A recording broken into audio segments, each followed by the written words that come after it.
कक्षा 9वीं के अध्याय 3 के प्रश्नावली 3.2 के चौथा प्रश्न देख लेते हैं। कुछ लोगों से ये प्रश्न नहीं बन रहा है, तो चलो इसका भी हल देख लेते हैं। तो पहला प्रश्न है और इसमें हमें अवरोही क्रम में इसे जमाना है। ठीक है, तो ये जो मान है इसे अवरोही क्रम में जमाते हुए हमें लिखना है। तो चलो हल करते हैं। तो पहला प्रश्न देख लो। ठीक है, ये पहला प्रश्न है, इसे हमें अवरोही क्रम में लिखना है। अब यहाँ पे देखो, इस करनी में यहाँ पे कुछ नहीं मतलब क्या है, 2 है। तो इसे हम कैसे लिख सकते हैं? अगर मैं यहाँ से करनी हटा दूं तो हम इसे कैसे लिख सकते हैं? तो हम इसे लिख सकते हैं 81 और ये हो गया 1/2, इस तरह से लिख सकते हैं। इसी तरह से 64 को अगर हम लिखें करनी हटा के तो इसे हम लिख सकते हैं, यहाँ पे क्या है 3 है, मतलब 1/3 लिख सकते हैं। और यहाँ पे 512 है, अगर इसमें से भी करनी हटा दें तो इसे हम लिख सकते हैं 1/9 लिख सकते हैं। ठीक, इस प्रकार से हम इसे लिख सकते हैं। अब यहाँ पे 2 है, इसका मतलब क्या है कि इस 81 को इस प्रकार से हमें 2 हिस्सों में तोड़ना है। मतलब 2 है, मतलब इसे 2 हिस्सों में तोड़ना है। ठीक है, तो उसका जो घात है ना वो 2 ही प्राप्त हो। ठीक है, तो वो संख्या क्या है जिसके घात 2 प्राप्त होगा, लेकिन गुणा करने पर 81 आए।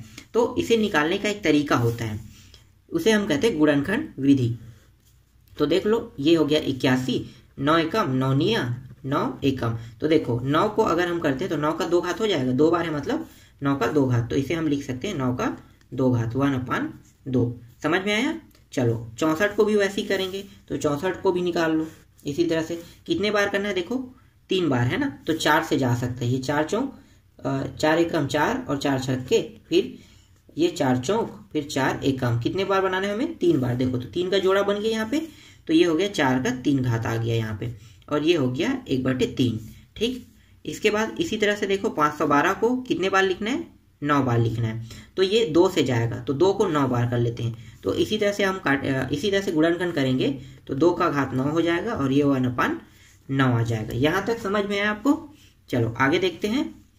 अब हम क्या करेंगे, ये जो मान है, ठीक है, दोनों इस 9 के घात और ये कोष्टक के घात, दोनों को क्या करेंगे? गुणा कर देंगे। तो गुणा कर दो तो 9 के साथ घात है 2 और कोष्टक के बाहर में घात है 1/2। गुणा करेंगे तो ये हो जाएगा 2 गुणित 1/2 हो जाएगा। इसी तरह से इसका भी गुणा कर लेते हैं, तो ये हो जाएगा 4 3 गुणित 1/3 हो जाएगा। फिर 2 9 गुणित 1/9 हो जाएगा। यहां तक समझ में आ गया? ठीक है, सभी में सेम टू सेम हल हो रहा है। ठीक है, जैसे हमने एक में मान में कर रहे हैं वैसे ही दूसरे में, और दूसरे में कर रहे हैं वैसे ही हम तीसरा में कर रहे हैं। मतलब सभी में एक जैसे ही हल हो रहा है। चलो आगे हल करते हैं। अब ये देखो, ये ऊपर में ये नीचे में कट गया, ये भी ऊपर में नीचे में कट गया, ये भी ऊपर में नीचे में कट गया। बचा क्या यहाँ पे? सभी में एक घात। एक घात का मतलब वही मान प्राप्त होना। तो यहाँ पे 9 बचा, यहाँ पे 4 और यहाँ पे 2। अब इसे अवरोही क्रम में जमा लेते हैं। तो अवरोही क्रम मतलब सबसे छोटे को पहले लिखेंगे, इसके बाद 4 को लिखेंगे, फिर 9 को लिखेंगे। तो इस तरह से अवरोही क्रम में हमने इसको जमा लिया। अब इसके मानों को लिख लेते हैं। तो क्या है? तो देखो 2 का मान क्या है? तो 2 का जो मान है वो है 512। ठीक है, 512 से ही प्राप्त हुआ था 2, देख लो ये रहा। इस तरह से जाएंगे 2, फिर देखो ये 2 वाला, ये 512, फिर ये ऊपर। तो यहाँ पे हम लिखेंगे 512। ठीक है, ये 9, इस तरह से लिखेंगे। ये सबसे छोटा है मान लो। इसके बाद क्या है? 4 कहाँ से प्राप्त हुआ था? 64 वाले से। तो यहाँ पे लिखो 64 और इसके करनी कितना था? करनी के मान जो था वो 3 था। इसके बाद 81 है, तो ये रहा 81। तो यही क्या है, हमें इसी फॉर्म में हमें बताना था, और यही क्या है हमारा आंसर है। समझ में आया ये प्रश्न? चलो दूसरा बना के देखते हैं, उसके बाद आपको और अच्छे से समझ में आ जाएगा। दूसरा में दिया हुआ है 625 और करनी के ऊपर में दिया हुआ है मान 4 दिया हुआ है। उसके बाद दिया हुआ है 100 दिया हुआ है, और करनी के ऊपर मान कुछ नहीं मतलब 2 है, और यहाँ पे 343 है, और करनी के ऊपर में दिया हुआ है मान 3 दिया हुआ है। ठीक, इस तरह से बन गया। अब हम इसे लिख कैसे सकते हैं? तो अगर मैं करनी को हटाऊं तो मैं इसे लिख सकता हूं 525 1 घात 4। ठीक है, ये 4 है, क्या होगा? तो 1 घात 4 लिखा जाता है इसे इस तरह से। इसी तरह से 100 को हम लिख लेते हैं। तो 100 को कैसे लिखेंगे? 1 घात कुछ नहीं मतलब क्या है, यहाँ पे 2 है। फिर 343 को भी लिख लेते हैं। 343 को भी लिखेंगे तो ये क्या होगा? 1 घात यहाँ पे कितना है? 3 है। समझ में आ गया? चलो आगे हल करते हैं। अब 525 का गुणनखंड करेंगे, तो गुणनखंड में हमें वो मान कितना चाहिए, 4 बार चाहिए। तो मैं आपको बता देता हूँ, यहाँ पे 25 है, मतलब क्या है 5 आएगा इसका 4 घात। तो यहाँ पे लिखो 5 का 4 घात और 1 का 4 घात आ गया। यहाँ पे 100 है, तो 100 क्या होगा 10 गुणित 10, तो 10 का वर्ग होता है। तो ये हो गया 10 का 2 घात 1/2 हो गया। 343 किसका गुणा होता है, 7 गुणित 7 गुणित 7। अगर 3 बार गुणित करेंगे मतलब 7 का 3 घात होता है, तभी क्या होता है 343 होता है। तो यहाँ पे आ जाएगा 7 का 3 घात 1/3। अब ये जो 1/4 है इसका अंदर गुणा कर देंगे, इसी तरह 1/2 का इसके साथ अंदर गुणा कर देंगे, 1/3 को इसके साथ अंदर गुणा कर देंगे। तो ये हो जाएगा 5 4 गुणित 1/4 हो जाएगा, 10 2 गुणित 1/2 हो जाएगा, और ये हो जाएगा 7 3 गुणित 1/3 हो जाएगा। यहाँ पे 4 4 कट गया, यहाँ पे 2 2 कट गया, यहाँ पे 3 3 कट गया। बचा क्या, यहाँ पे 5 बचा है, यहाँ से 10 और यहाँ से 7 बचा है। इसे अवरोही क्रम में लिख लेते हैं। तो सबसे छोटा 5 है, 5 से बड़ा 7 है, 7 से बड़ा 10 है। अब 5 का मान क्या है, तो देखो 5 कहाँ से प्राप्त हुआ था, 5 जो है ये 625 से प्राप्त हुआ था। तो मतलब सबसे छोटा हो गया यहाँ पे 625, और इसके घात इसका करनी का जो मान कितना था 4 था।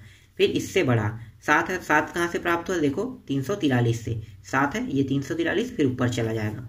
तो 7 को 343 से प्राप्त हो, तो इसको लिखते हैं, ये रहा 343, इसका करनी 3 है। इससे बड़ा क्या है 100 है, तो ये रहा 100। यही क्या है इसका आंसर है। हमें इसी तरह से फॉर्म में इसे लिखते जाना है। और देखो ये बहुत ही सरल विधि है, जिस विधि से मैं आपको बता रहा हूँ ये बहुत ही सरल विधि है। जबकि मैंने पहले प्रश्न को दूसरे विधि से हल किया था, लेकिन इस बार मैं पूरा विधि चेंज कर दिया हूँ। चलो तीसरा प्रश्न भी देख लेते हैं।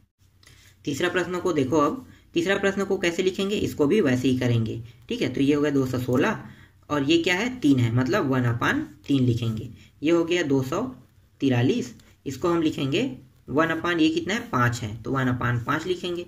और ये 64 है, 64 को लिखेंगे, यहाँ पे कुछ नहीं मतलब क्या 2 है, तो 1/2 लिखेंगे। समझ में आ गया। चलो आगे अब हल करते हैं। अब हमें 216 को इस प्रकार से मतलब लिखना है कि इसके जो घात कितना है 3 आना चाहिए। ठीक है, तो ये किसके 3 बार गुणा करने पर 216 होता है। तो यहाँ पे 6 जो है, अगर देखो तो यहाँ पे 6 है, तो हम यहाँ पे लिखेंगे 6 का 3 बार अगर गुणा करेंगे तो 216 होता है। ठीक है, और इसे आप कैसे निकालोगे, तो आप गुणनखंड करके निकाल सकते हो इस तरह से। देखो 6 से करोगे तो 6 दूनी 12, 6 × 18, 6 छक्के 36, फिर 6 से करो 6 छक्के, फिर 6 एक कम, देखो 1 2 3 आ गया।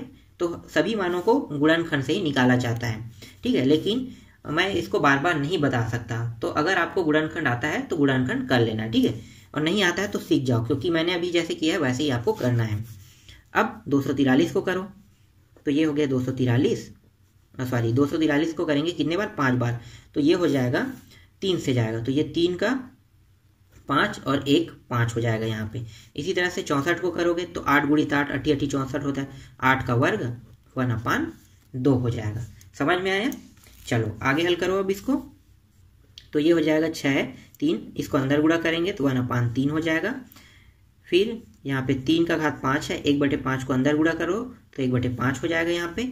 फिर 8 का घात 2, इसके साथ 1/2 का अंदर गुणा कर दो। ठीक, गुणा हो गया, जो जो कटा उसको कटा दो, ये रहा, ये सभी करिए। यहाँ पे आया 6 आया, यहाँ पे 3, यहाँ पे 8। सबसे छोटा कौन है 3 है, इसके बाद 6 है और इसके बाद 8 है। इसे हमने अवरोही क्रम में जमा लिया। अब इसके मानों को रखते हैं। तो देखो 3 से कौन, 3 जो है किसका मान है, तो देखो 3 को ऊपर चलते जाते हैं, तो देखो ये वाला आ रहा है, यहाँ पे देखो ये वाला। ठीक है, इसको लिखना है। तो यहाँ पे लिखो 2 4 3 और ये हो गया 5, सबसे छोटा है ये। 6 का मान देखो, तो 6 का मान है 216 और यहाँ पे 3 था। और उसके बाद 64 को देखो, तो ये रहा 64, और यही क्या है इसका आंसर है। तो आशा करता हूँ कि अब आपको पूरा प्रश्न समझ में आ गया होगा कैसे हल होगा। इसी तरह से आपको चौथे प्रश्न को बनाना है, और ये आप लोगों के लिए होमवर्क है। ठीक है, जैसे मैंने हल किया सेम टू सेम वैसे ही आपको हल करना है।